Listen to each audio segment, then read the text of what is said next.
Unique Noise presents Who Are You? With your hosts, Joel and Sam. And we're going to be talking about trauma and a couple other things. But we'll get to that later. But right now, I'd like to share this quote with you, Joel. It's a banger. Obviously from Judith Lewis Herman, as you may well know. She's a close friend of mine. She said, "The pain of trauma can be the catalyst for personal growth, leading us to discover inner strength and resilience we never knew we possessed." It's a big quote. We'll pick shorter quotes in the future, I think. Woo. Hopefully. We did it! Yeah. And by me, I mean me. And by me, I mean... We. I did several things wrong before I did something right.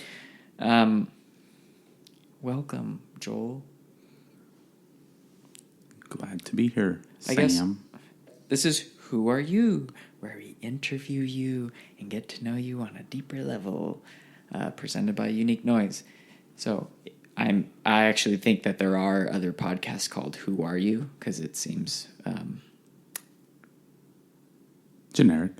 It's generic enough, and it's also compelling enough, I think. So we're Unique Noise presents Who Are You? And that's how we get away from any copyright infringements or anything like that, because we have a thing. We have a unique noise in the front. Yeah. Well, yeah, and don't even get me started on that. Dozens of times have I thought about changing the production company's name, and it's too late because I have a lot of music under that right now. So, not going to happen. How are you doing today, Joel? I'm doing great. And by today, I mean tonight, because we record at nights. Even better. Nice. All right, well, let's introduce ourselves formally here. Why don't you go ahead and tell everybody who you are and give us a hobby, interest, or passion. Cool. Again, my name is Haley Joel Osmond. Sorry, that's formally known as Haley Joel Osmond. I now go by Joel. Just Joel. Kind of like Prince. One day I'll become a symbol. And my favorite hobby. Well, I'll give a hobby. It probably won't be my favorite. They're all my favorites. They're hobbies. We'll get into more of them. Yeah. Is anime.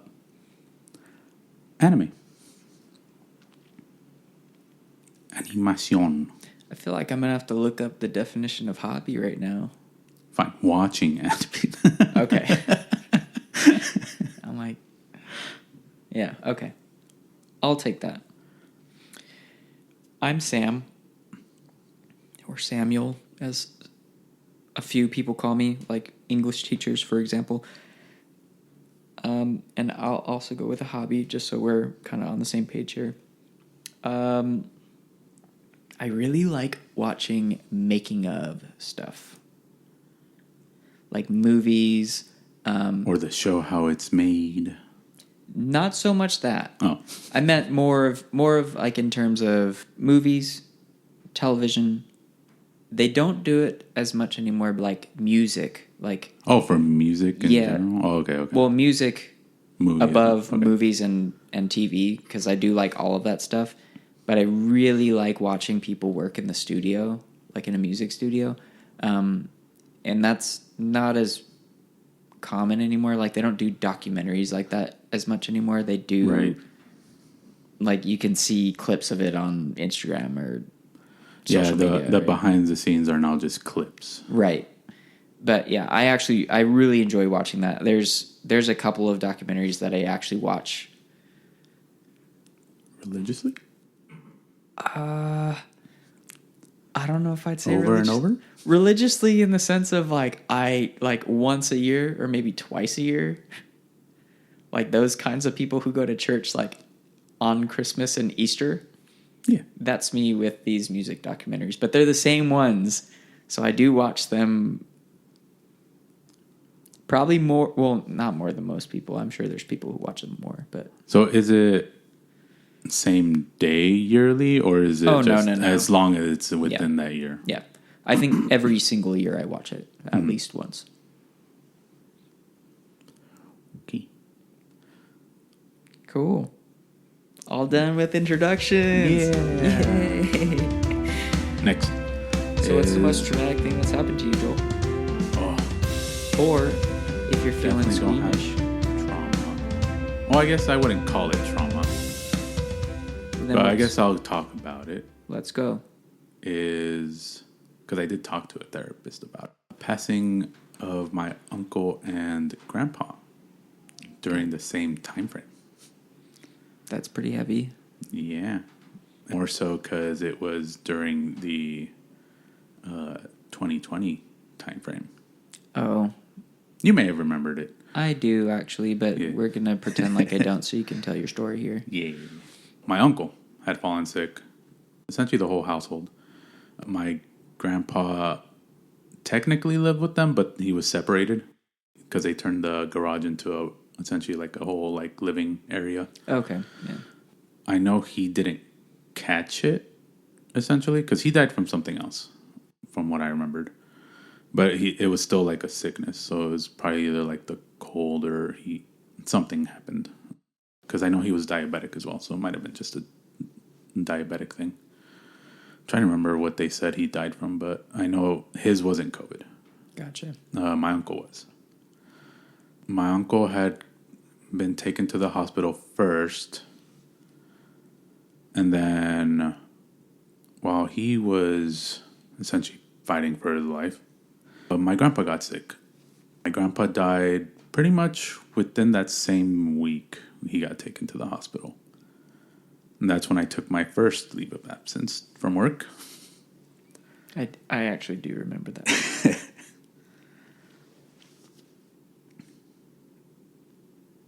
Excuse me. Talking about it still brings up a little bit of tears, but I don't cry heavily anymore from it. I mean, it's okay if you do. No, I refuse. But yeah, I know it's okay. Yeah, so once we got through that, I had felt okay coming back to work. And I don't remember how many days it was. It was probably a week almost. I just remember, and I don't know if I'm remembering this correctly or incorrectly. I just remember telling you, like, take as much time as you need. And I was working through it because, again, the thing that sucked about that time frame was they wouldn't let anyone see anyone in the hospital. Right. So there was no, like, final goodbyes or anything, and it was cremate right away. Mm-hmm. It wasn't like, oh, we're going to keep his body. You guys can see him later or something. Right. So there's like kind of like got robbed of some closure a little bit, right? Yeah. Yeah. So I would say it took about a week because I remember their deaths are within a week of each other. But yeah, I come back. We had the meeting we were in a meeting. The meeting didn't finish, and all of a sudden I hear my mom like start crying. Mm.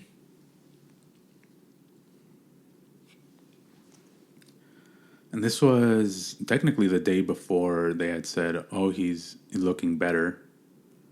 And then I guess things took a turn for the worse, or they just told that to people just to give them some hope, I guess. I mean, I'm not a doctor. Neither am I. So that's... I imagine both things would be difficult, but yeah. But yeah, from there, I believe I told you guys, like, oh, I need a minute or something, and then I either muted or I forget how it went, but I'm assuming from then I went to go find out, and then I told you guys that I needed time again. And he's probably like my closest uncle that I have. So that one hurt the most.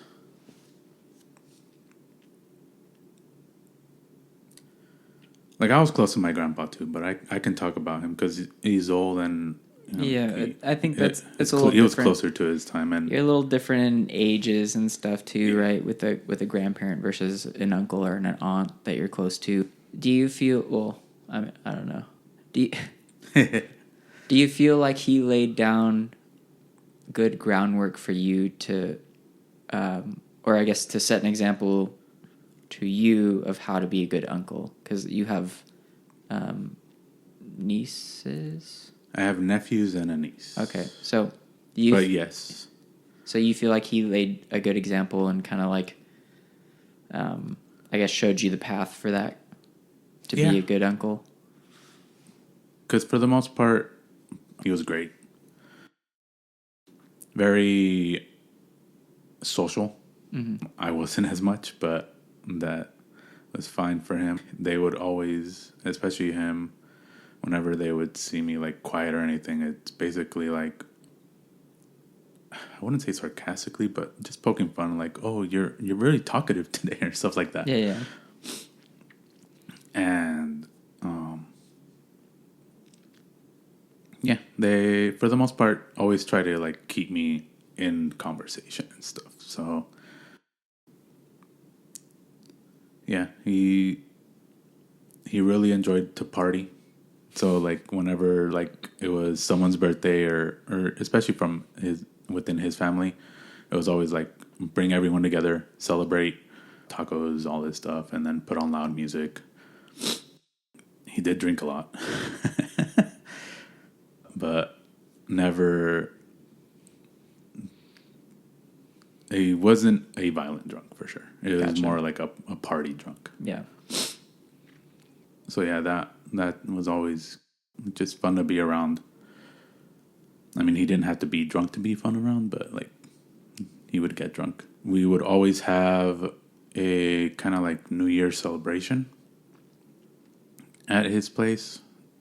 My cousin and him always like set up everything and wanted it to be like the best New Year's and stuff like that, or like the best send off essentially. Mm-hmm. So it hit her really hard too when he passed.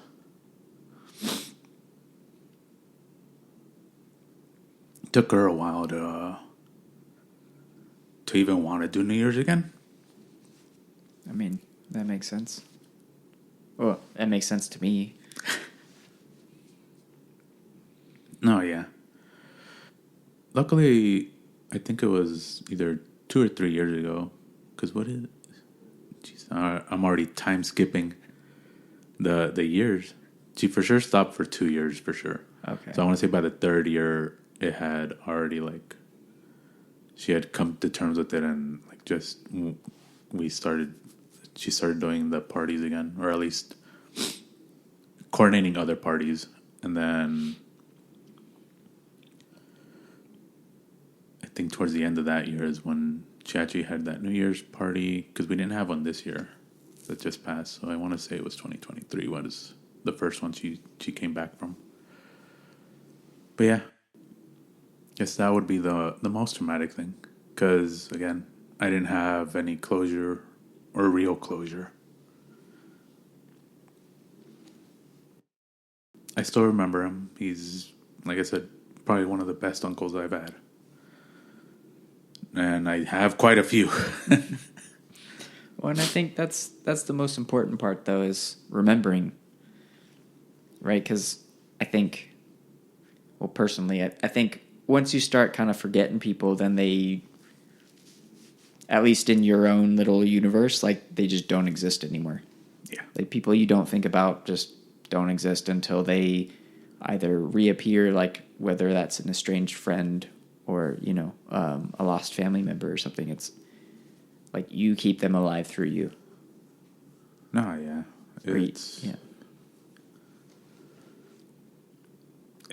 It's for sure a ride when someone leaves that's very close like that, and you don't even get to like see him or say your final goodbyes.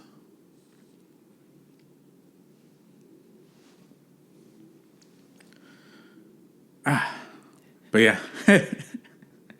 Fucking heavy swings today already. Well, fuck it. I mean, Well, because now I feel like I'm like, oh, I gotta dig deep for my answer here. no, you don't. Shit. I mean, like, I've got traumatic stuff, but I also feel like I've done extensive work on myself, and like, and not to claim that I've done this all by myself. I've had two incredible therapists who have kind of... I had one. Who have helped talk me through some of this shit. So it's like, I mean, without beating a dead horse here, though, it's like I was sexually abused as a child by someone very close to me. That's something that I carry with me. I think it has definitely shaped how I see relationships with people and how I interact with people and stuff, and I'm very opening and inviting to people, but I can also be extremely guarded and closed off. And it's one of those things that I feel like I didn't even realize what the fuck happened or was happening until I was an adult, and then looking back on things, because I'm like, why am I so fucked up as an adult? And then it was just like, oh yeah, all that stuff was happening when I was a kid. And I'm like, that's not right. Then talking to other people about it and stuff, it's like, no, that's definitely not right. And then it was like, oh, that happened to me too. And I was like, oh, this is like a huge fucking problem. Because I'm like, it should not be this common, and it should not be that common for me to find other people like in extremely similar circumstances, because I'm like, oh, I like the way that you dress or the way that you talk. And it's like, we should be friends. And it's like, oh, you got shit going on too. And it's like, oh, that's fucking weird. Or not weird, I guess. But I just think there's this huge like hidden epidemic that has happened, or that's been happening for a really long time, that people don't talk about. And it's always like people fucking with kids. And it's not cool. Nope. But the problem is, I think what happens with a lot of people is something happens to you as a kid. Not you, Joel, but you in general. Something happens to you as a child. And then you get presented with like this kind of fork in the road where you can continue that behavior and, you know, and think it's normal. Well, not even think it's normal, but like, well, it's like you can pass that on to somebody else. Yeah. Now you can fuck with some other kid as an adult. Or you can be like, the person who did something to me may have had something done to them, or is a complete piece of shit. I'm okay with either of those options. Mm-hmm. Moving on. Like, let's get somewhere else now. Because it's like, I don't want any part of that shit. There's nothing good there. I've been there. There's nothing good there. So let's move on to somewhere better. Right. And let's make better decisions. And I understand that that's probably difficult for some people, because I think when somebody hurts you and you want to hurt them back, and if you can't hurt the person who hurt you, then you hurt somebody else. And it's just like this vicious cycle. Mm-hmm. It's the same kind of thing. It's, you were hurt. Now you want somebody else to feel the hurt that you did. Or now you want to pass that along to somebody else, or whatever. And sometimes that's intentional, sometimes it's not. But in either case, it's you're the only person who's capable of stopping that that cycle. Mm-hmm. Which sucks. Because then you feel like, you're like, why do I have to be good when everybody else is shitty? Right. And I guess the answer is you don't. You don't have to be good. You can continue the cycle. Correct. You can if you want to be a piece of shit. I'm trying really hard not to be a piece of shit on a daily basis. Yeah. And it's a choice.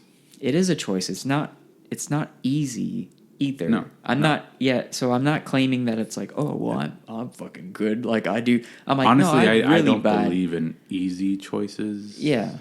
there are choices that seem obvious, maybe, but not Sure. easy. Yeah. When I have really bad days. And I think a lot of it, well, there's a lot of things that have happened, but we're talking about one thing right here today. But a lot of it can be traced back to that stuff, though, because it was a naive, willing participation on my part.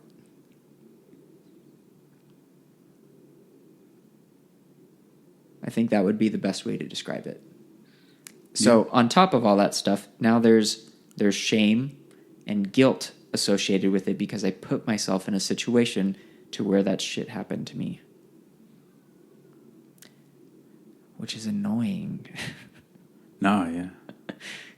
But then I'm like, I also have to kind of forgive myself because I'm like, you're a fucking little kid. Like, nobody told you anything. Like, nobody, he didn't. You have no thought of that. Right. That little boy in my past had no fucking idea what was going on, one. And two, definitely didn't know any better. Like, yeah. I was a fucking little kid. So that's the most traumatic thing that's happened to me. And here I am on the other side. And I have successfully not passed this along to anybody else.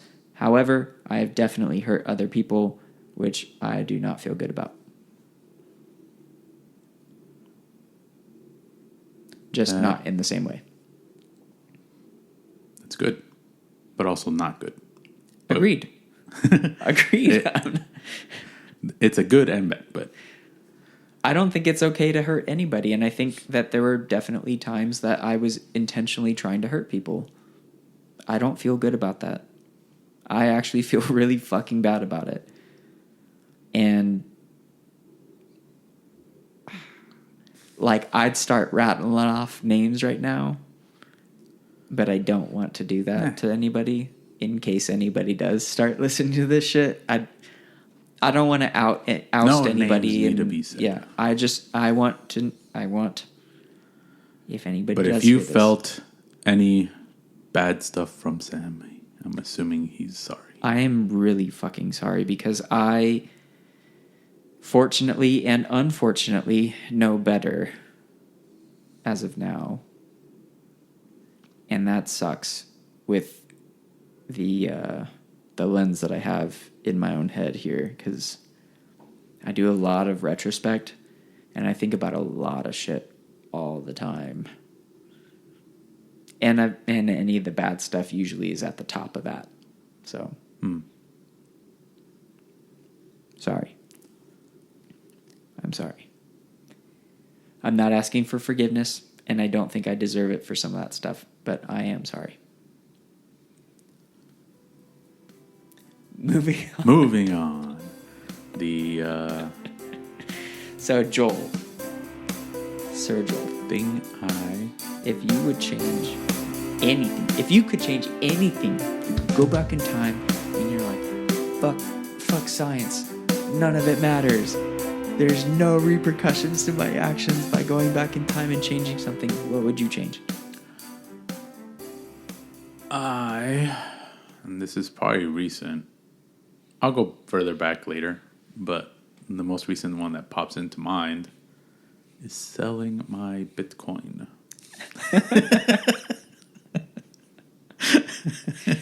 Have you calculated how much money you would have gained or lost? No, because I don't want to. That's probably healthy. I don't want to know, but I'm pretty sure it's double because I did sell when it was at like, I want to say 40K. Okay. So definitely more than double actually, because now it's around like 95, I think. Jesus, I can't believe that's still it happening. did hit 100. Oh my God. Luckily, I am still mining though, but that's going really slowly. I'm getting like $1 a month from it. Gotcha. I had a good amount because I had sold it when it was at 40. I did not have 40. Okay, I believe I got like maybe want to say close to like 1,500. So I didn't lose much, but it's still a hefty amount. Yeah, that's a good chunk of change to just have. Yeah. Yeah. So I'm like, I should have held on to it. I'm like, nah, I'm fine. It was still a positive, so I didn't sell at a loss. Right. So I still made money. I just would have made more. Yeah, I get it. That would be the one thing I would change right now. 'Cause I think that would be the one that I sold recently that would have made me the most money. Because I did sell another one, and then there was one where I wish I would have bought. But the wish I would have bought is probably not would have made me, depending on how much I had at the time. Mm-hmm. I may have not put in that much to begin with, so I probably wouldn't have made that much. So I think the Bitcoin one is probably the one that I would have made the most. What about you, sir? Okay, I'm gonna go light because we went a little heavy on the. Oh yeah, that's why I went stuff. light. So let's go light. This is a hypothetical, right? No changes to our current timeline here. I get to just change something in the past. Yeah, you change one thing and it doesn't change anything else. I wish the cat that I had found at work I had left at work. And I know why. As like as kind of like an office cat. Mm-hmm. It's to get rid of all the rats.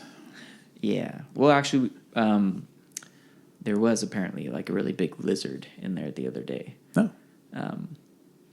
But I think, I don't know. I think part of that is, well, obviously it's all stemmed from a very selfish place where it's like, I miss the cat. Yeah. But also I think there is some sort of alternate timeline where she would have been like this cute little addition to the office and to the warehouse and stuff where... mascot. Mascot. She'd be cleaning up and stuff and, taking good care of her. I could have, commuted with her for the weekends or whatever, or... Because I feel like I would have felt bad about leaving her there if nobody was there, but I don't know. I think that'd be nice. I can also see like lots of downsides to that too. Because we have products and things that could definitely be ruined with just having an unsupervised cat there. No. But I think, if I could change that with no repercussions to now and no repercussions to the office and warehouse, that would be what it was. We're going to go with that. Cool. Then now we have our bowl. Our Joel Bowl topics. Joel Bowl topic. We're really changing that to that? No, but I'm going to say that. Okay. It's my thing. Fine, we'll go with bowl topic. Hold on. Do you want to pick? Are you trying to pick a question for me after I just answered a question? Sir. What? No, it's for both of us. Okay, then I will ask you once you pull the Joel. Do you want to pull? No, because it's Joel's bowl. Yeah, so I pull. It's Joel's bowl that belongs to Sam. The bowl. Specifically. How much? Right. Can you look at the bottom of that? Is that a Japanese bowl?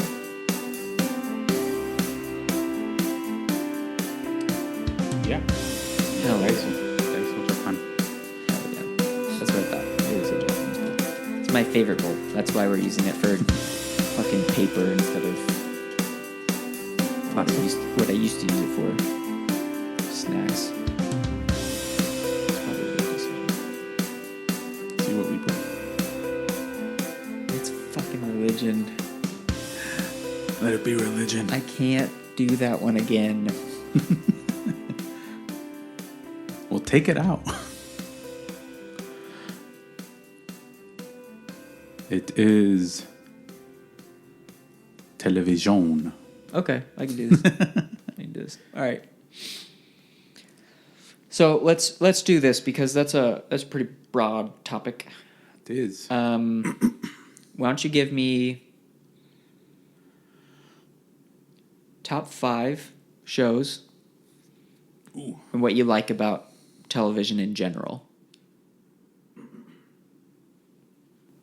First one is, and this is not in any order because No, that's too much them pressure. all the same. Too much pressure. Just your top 5 shows that come to mind today.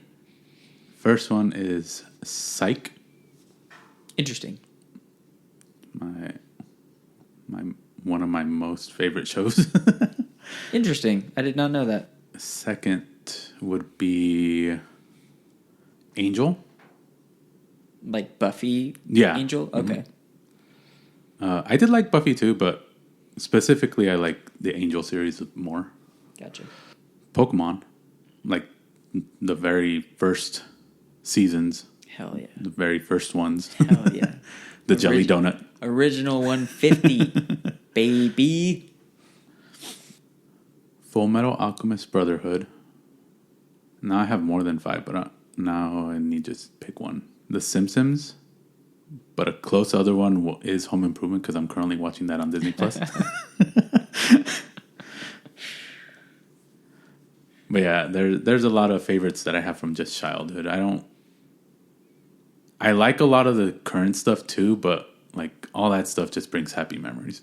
Yeah. Well, yeah, there's that cloud of nostalgia that kind of puts them on a different tier. Well, Full Metal Alchemist is a good show, which I have on there, but not. I wouldn't say happy memories for that one because there's some twists on that show. It's not like a happy show. It's now. The rest though, happy memories for sure. Well, okay, I'm going to change my question here a little bit then. So, what is it about those 5 shows that made it to your top 5? Simpsons. Just the constant way it made me laugh as a kid. There were some good episodes per se on the learning, like certain lessons that you learn. And definitely some, I wouldn't say sad episodes, but they were serious. Right. It was a good show enough for kids where you can still watch it as an adult and now you see it in a different light. That's why The Simpsons. Full Metal Alchemist Brotherhood. The world in general on that is interesting.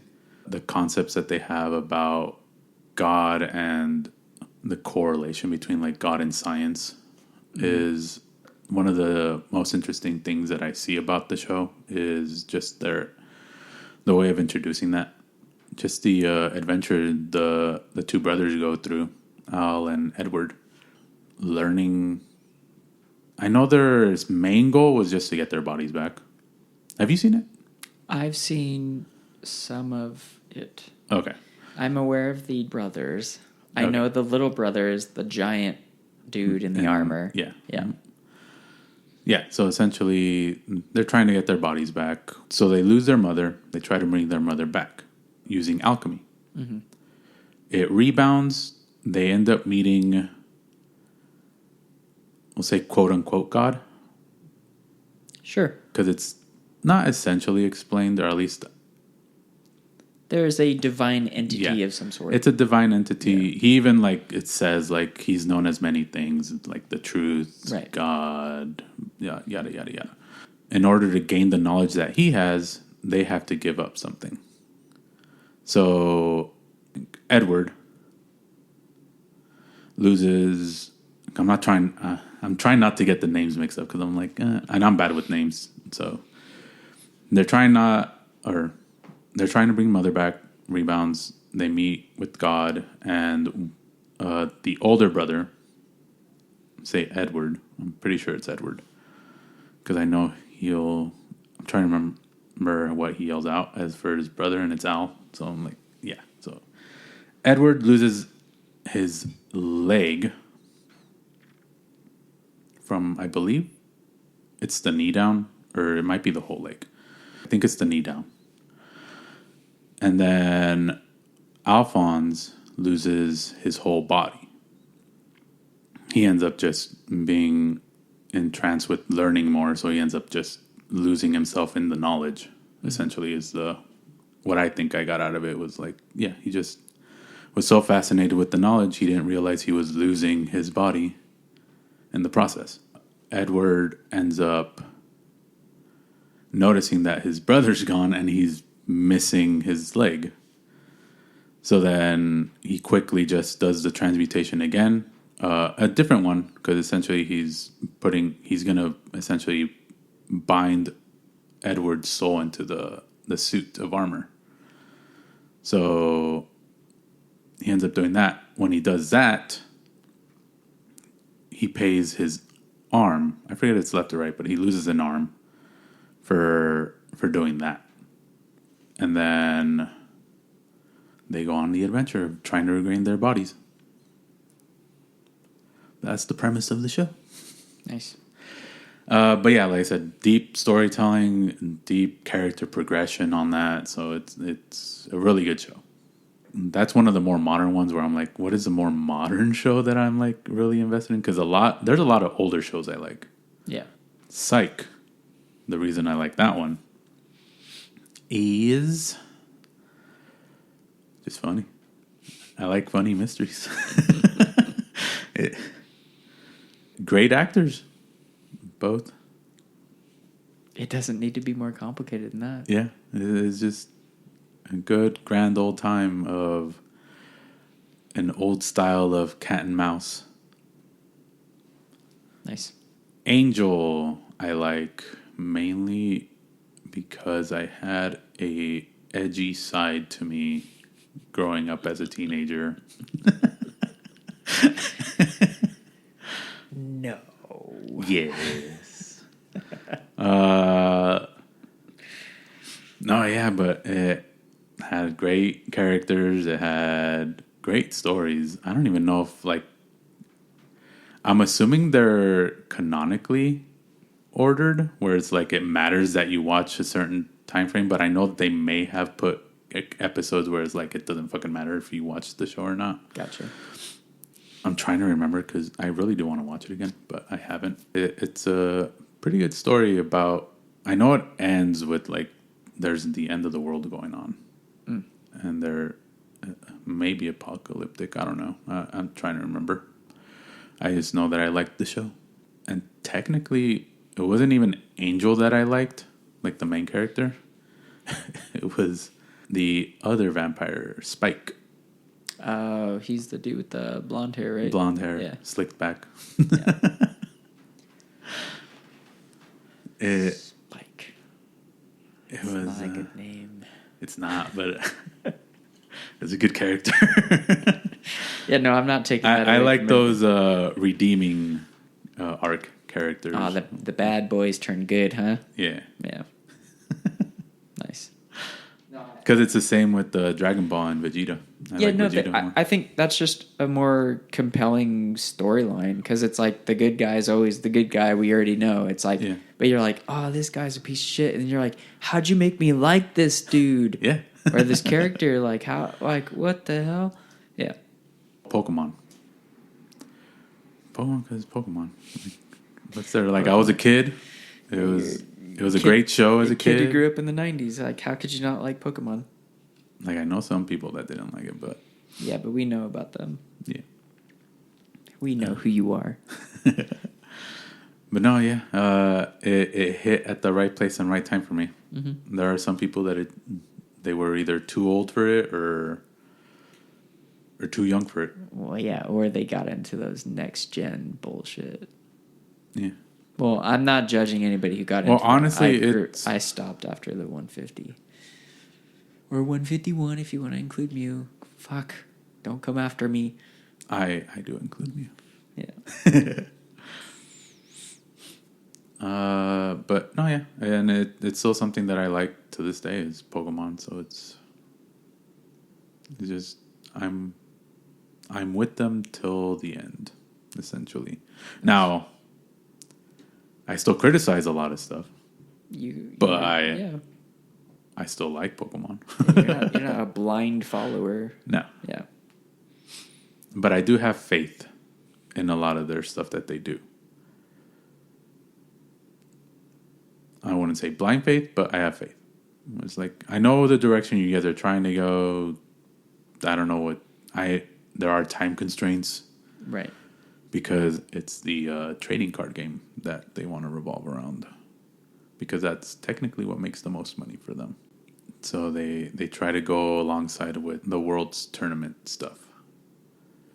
So whatever that time frame is, they're kind of following that. Which I think with these latest ones that they're working on, I'm hoping they're trying to break that mold. It looks like they are because they technically should have had a release by now, I believe. But I mean, I'm trusting you here. I'm way out of the loop. I'm going off the top of my head on when the last game was released. Gotcha. But normally they also try to release during like holiday season or around this time frame. That makes sense. Those are the reasons why I like those shows. Nice. All right, top 5. I'm going to go Futurama, Rick and Morty, American Dad, That one's new to me. King of the Hill. That one makes sense. And then I'm going to go Family Guy over The Simpsons. Because those would be like the last 2, I think. And I feel like most of those shows are for rewatchability. I like that they have rules, but all of their rules are broken constantly.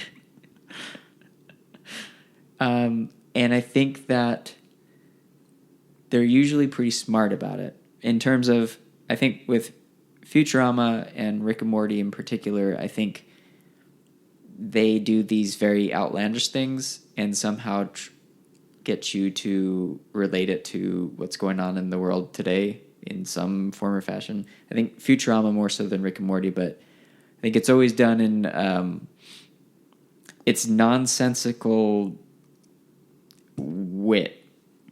Mm-hmm. And that just really speaks to me. And I think American Dad as a TV show has evolved like that as well, where it first started out as very like structured kind of sitcom almost. Mm-hmm. And if you watch, yeah, that's the way I remember it. But if you watch any of this shit now, though, it's like I'm on a current rewatch of it, and I'm like, there's no rules to this show anymore. Like, we can peel the skin off of one of the main characters, and by the end of the episode, it's like, how are we going to fix this? And it's like, see you next week. And then it's like, forget about it. Yeah. It never happened. Yeah, no. I really liked what they did with Roger's character because he just became like this. Yeah, Roger's a good character. He just became like the, hey, we need. He was a great comic relief. Yeah, we need to introduce a new character. Oh, it's Roger in a disguise. And he can apparently move at superhuman speeds. Mm-hmm. Which is also, like, they just kept, like, adding all this stuff in, right? King of the Hill is the show that I used to watch while I was waiting for The Simpsons to come on during my youth. Which is why I didn't put it in mine. However, by sitting through all of that stuff and just waiting for that to happen, it taught me a lot of shit. Like, I found in my adulthood life that a lot of my salesman techniques are like the Hank Hill propane accessories. His sales techniques, like his whole thing has always been like, I'm going to give you all of the information you need to make an informed decision. You come back to me when you're ready to make a decision. No flash, no like, oh, let's go to the strip club and like, let me sell you on me so you'll buy my product. It's like, no, I trust in my product. Here's all the information that you need. Why don't you read this and you can come back. Yeah. I always really appreciated the honesty of that. And then Family Guy is just like this insane whirlwind of, again, I think just like the nonsense humor, where they do everything kind of. South Park's also up there too, but I mean, I was gonna correlate South Park with the first two that you talked about. Yeah, that too. Like, they're all kind of because they started doing that. Yeah, they all kind of interweave in that same ticklish area in my brain, I think. where it's like none of them are too serious, although Rick and Morty definitely has those, like, what the fuck? I was watching a cartoon. Like, why do I feel like this? Why do I feel bad right now? But same thing with Futurama. It's like the episode where Fry's trying to revive his petrified dog. Yeah. You know, or like when he finds the 7-leaf clover and it's like his brother took it and then his brother named his son after him. There's like all these things where I'm just like, oh my God. And then Futurama, which I mentioned first, I'd like that to be on record. Mine was like, my little brother actually got me into Futurama. That was not always my thing. He got me into it. While we're actually living in a house not too far away from here, like right up the street, off of like Carnelian. Yeah. And I think for some reason we had DirecTV at the time. I'm not sure how we afforded that or if it came with the house that we were renting. I don't know. I mean, I know how I got my cable. Yeah. Well, we had DirecTV at the house. Through a friend of a friend of a friend. So I think he was recording like all the episodes. So like every time it aired new episodes or any episodes that we didn't have, they'd be recorded. And we would watch those. And I think that was the first time that I realized that my brother and I had similar senses of humor. Wait, it was on DirecTV? It was like replaying on Fox or TBS or Comedy Central. It was reruns of Futurama on one of those syndicated channels. Sorry. Yeah, because you got introduced to it. Yeah, I got introduced to it like after it was done. Okay, yeah, because I started watching it. Yeah, no, I think I watched maybe... I know it was on Fox. Yeah, that was in like 1999. I think I watched like the first episode or something with a neighbor, and I was like, I don't get it. But as, well, an adult, in quote, an adult... I think I was done with high school, but yeah, no,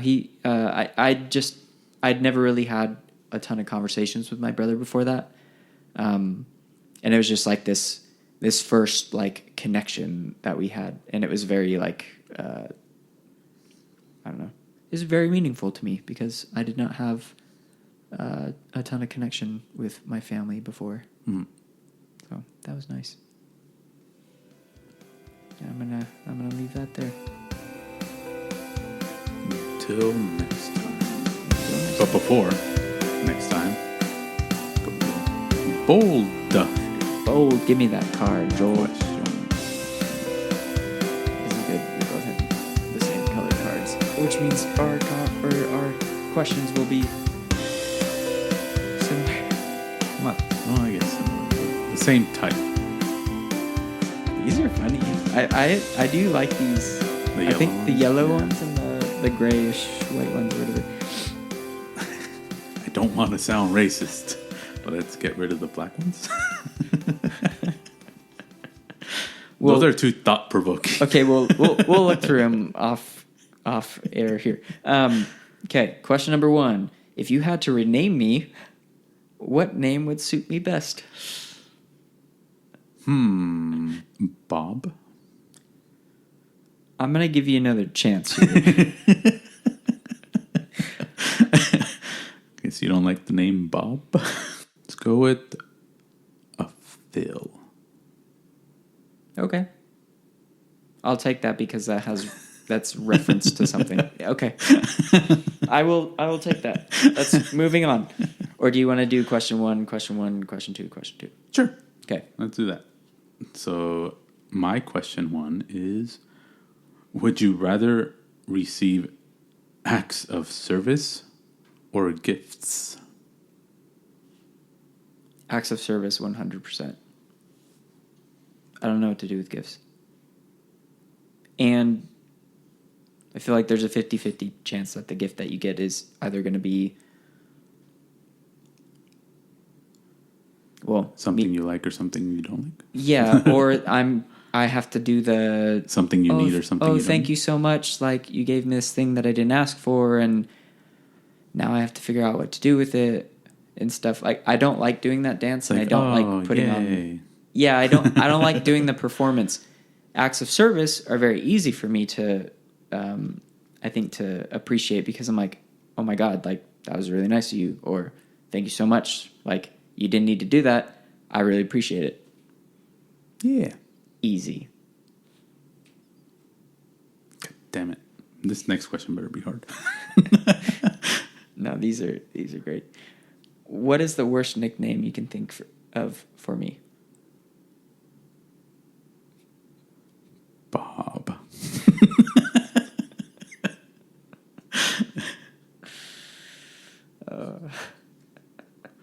I'd love to take that away from you, but I appreciate the callback. Let's go.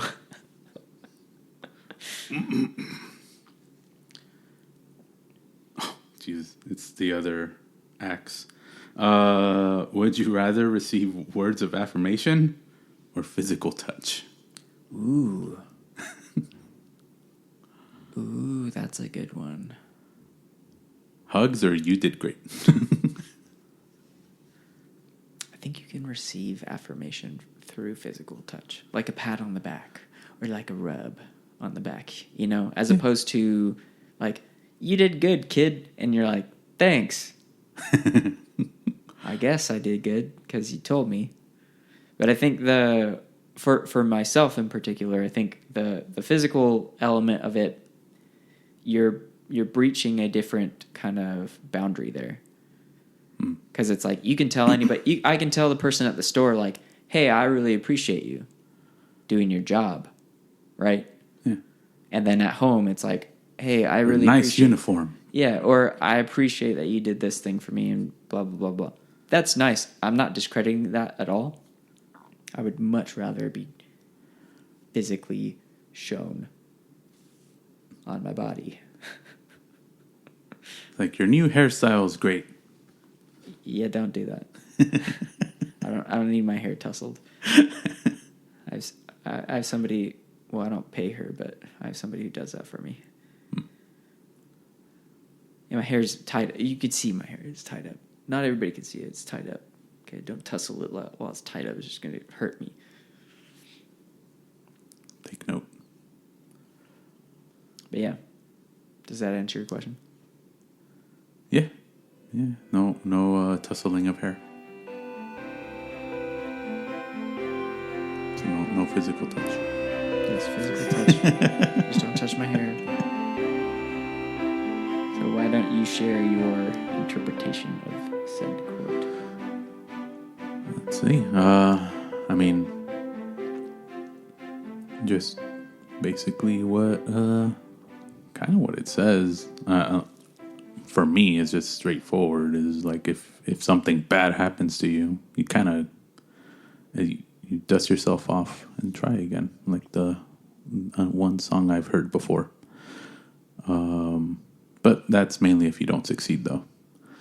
What song are you talking about? It's from Aaliyah. I forget the song name, but it goes, if at first you don't succeed, dust yourself off and try again. Oh, I legitimately thought you were doing the I get knocked down but I get up again. Oh, it's kind of like that, yeah. I thought you were being coy with that reference. Nah. Yeah.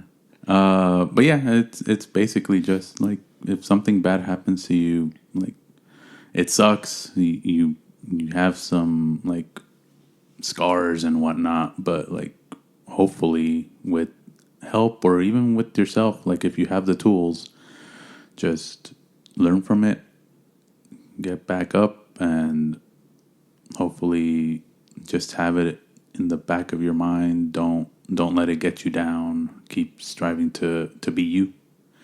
And maybe you just learned a lesson from it. I'll take that. I guess the way that I read this and the way that I'm interpreting it now is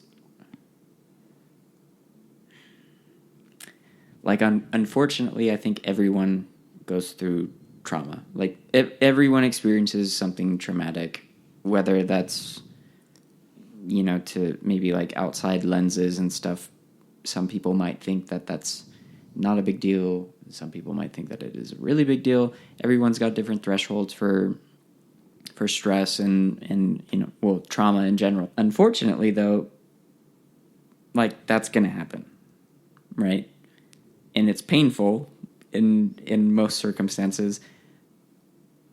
But I think living through things like that kind of help. I don't know. You just learn so much, like, living through trauma, I think. And it sucks because it's shitty. But you do definitely learn a lot. And it kind of helps build, like, your own personal armor, for your being or for your soul. I don't know. I mean, you could definitely do too much armor building, though, and then become stupid guarded and not open to anything. It's the unfortunate lesson of learning how strong you are, or how strong you can be.